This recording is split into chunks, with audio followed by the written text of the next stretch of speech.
Balitahan walang kasinungalingan, serbisyong totoo lang.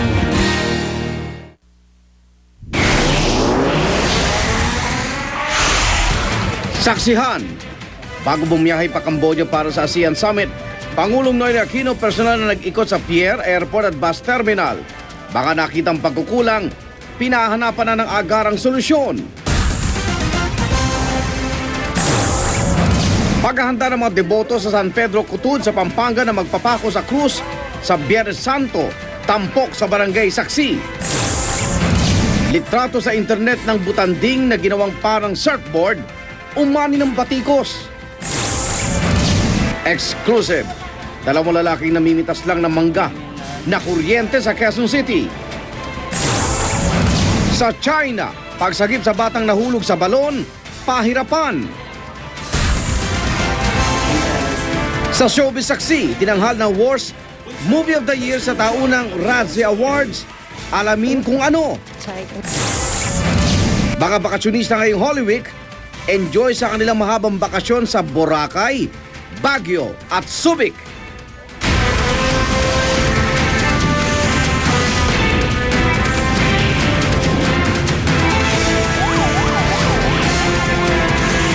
Saksi.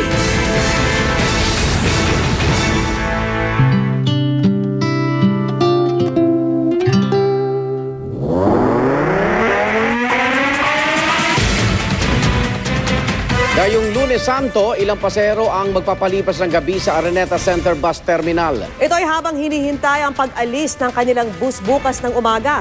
At live mula sa Cubao, Quezon City, saksi si Ivan Mayrina. Ivan?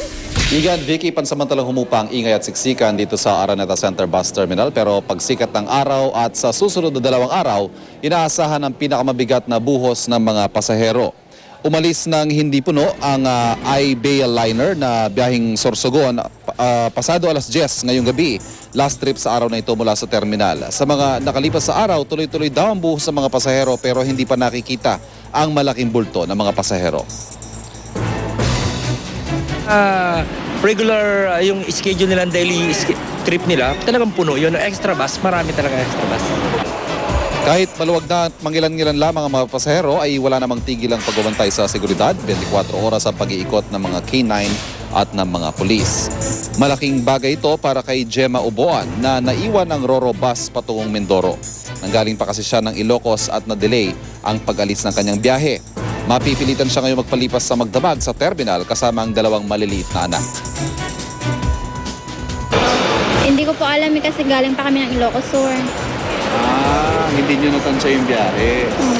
Anong balak nyo? Maghihintay pa rin po dito. Alas 6 ng umaga bukas ang biyahe ni Gemma at isa yun sa pinakamaagang aalis mula dito sa terminal. Patuloy na paalala ng mga otoridad, agahan po ang pagdating sa terminal at nang hindi maiwan ng inyong mga biyahe. Live mula sa Araneta Center Bus Terminal, ako si Ivan Mayrina, ang inyong saksi.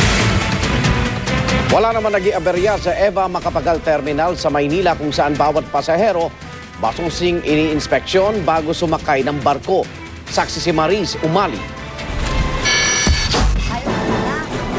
Excited ang karamihan sa mga bakasyonista inabutan ko dito sa Eva Macapagal Terminal na biyaheng Tagbilaran, Dumaguete, Ozamis at Iligan. Kung hindi magkakamag-anak, magkakabarkada raw silang darayo sa probinsya hanggang April 9, araw ng Kagitingan. Ang iba nga, maagang nag-leave sa trabaho. Mas maaga, mas maganda. Kasi mas marami mag-expend kami ng bakasyon talaga. Sabay sa mahal na araw para makaabot kami. Excited ka na ba sumakay sa barko? Opo. Bago makasakay ng barko ang bawat pasahero, kailangan nilang dumaan sa pagkapkap, X-ray, K9 paneling at kinukunan pa ng litrato. I'm not really takot, you know. I'm really convinced. I like Philippines, so I travel here for already 25 years, so I'm not scared. If things must happen, you cannot avoid it, you know. But with the kind of security, do you feel much safer? Yeah, it's good. It's good. Kumpleto naman sa mga gamit pangkaligtasan ng mga barko na aking nasilip tulad ng inflatable rafts, life jackets, fire hydrant at fire hose. Mahalaga ito dahil hindi imposibleng magbago ang lagay ng panahon sa 2 hanggang 3 araw na biyahe. Narito po tayo ngayon sa Navigational Bridge ng To Go Travel at dito minamaniobra ng mga kapitan ang naturang barko. Taon-taon pong dumaraan sa masusing inspeksyon at maintenance ang lahat ng mga navigational equipment dito para masigurong lahat ay tumutupad sa International Maritime Organization at para rin syempre masiguro ang kaligtasan ng lahat mga pasahero habang bumabiyahe sa dagat. Ayon sa Marina, 108 lang ang kwalipikadong inspector para sa 5,000 barko sa Pilipinas. Pero hindi naman daw sila nagpapabaya. Well, as far as those issued the safety certificate, then our inspectors have attested that they meet all these safety requirements that are currently in place.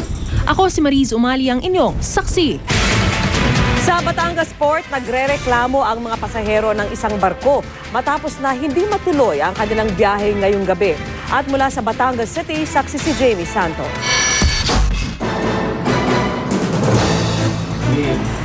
Alas 7 ng gabi, dapat ang layag ng Princess Annabel na biyaheng Romblon. Pero makalipas ang 3 oras, di pa rin tumutulak ang barko. Reklamo ng mga pasahero, wala raw nakikipag-ugnayan sa kanila mula sa mga tauhan nito. Ni hindi raw sila naabisuhan kung ano ang naging aberya sa kanilang biyahe. Nakakaawa yung mga bata. Wala na mga baon. Ang init-init.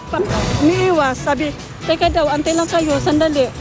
Inaalam na ng Coast Guard kung bakit hindi tumuloy sa paglayag ang barko, gayon may clearance naman daw ito. Ayon sa PCG Batangas, na unang nagkaroon ng aberya ang isa pang motor tanker ng CSGA Ferry Corporation, ang kumpanyang nag-ooperate ng Roro. Dahil sa aberya, nagpasya umano ang pamunuan ng Roro na di muna ituloy ang biyahe. Pero di lang yan ang naging problema sa Pantalan ngayong araw.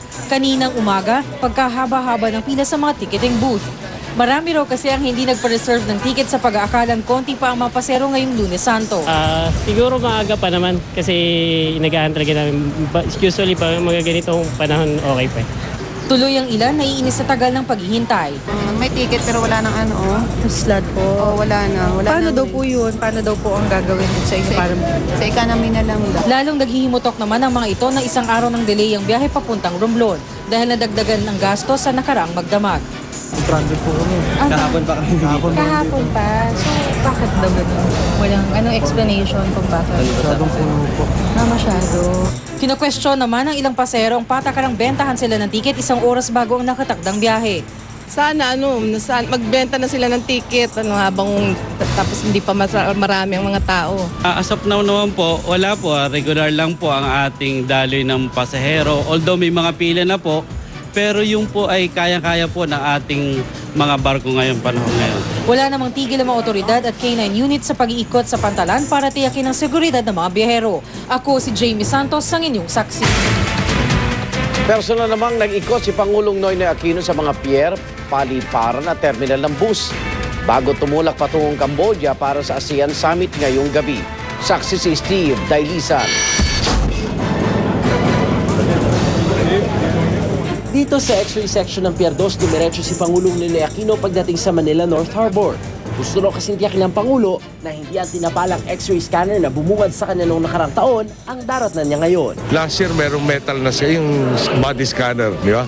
Na marami mga masking tape, mga duct tape na ginagamit. Yung screen na at yung display, parang inaasa na lang natin doon sa operator na sa sobrang galing niya, yung minute differences ng gray, mahuli niya. No? Dito, colored na yung screen. Bumalik din sa barko ang Pangulo at pinatanggal ang mga nakaharang na bagay sa daanan. Sunod na pinuntahan ng Pangulo ang NAIA Terminal 3. Dito, hindi nakaligtas sa kanya mga tumutulong gripo at sirang tile sa isa sa mga restroom. At ang mga upuang parang masisira na raw kahit nung nakaraang taon lang daw binili. Gusto na rin pabilisin ang proseso ng pagpasok sa bawat pasahero sa departure area mula sa pila papasok na terminal hanggang makaabot sa final check-in counter. Pagpasok ng tao, talaga unnecessary delay pa. Pinakako sa atin 10 minutes pag nag-umpisa ka sa dulo ng pila papasok. No? And to clear the first security check, yung tiniming namin kanina mga 5.5 minutes. Matapos mananghalian sa Araneta Center Bus Terminal sa Quezon City naman nag-ikot ang Pangulo. Maayos naman daw ang sistema. Yun nga lang, walang X-ray scanner. Sa ngayon, mano-mano binubulat-lat ng mga otoridad yung mga kargamento nung bawat paserong pumapasok dito sa bus terminal. Wala pa kasi yung tinatawag nilang X-ray baggage scanner, pero sa sandaling may sakatuparan na raw yung plano na Unified Bus Terminal, maaalis na raw yung ganitong eksena. Gagawa ng programa para pati mga bus terminals magkakaroon na rin ng mga x-ray dahil itong mga bagaheng ito, unaccompanied, especially yung mga unaccompanied, yan ang maaaring pagmulan ng mga risk sa security.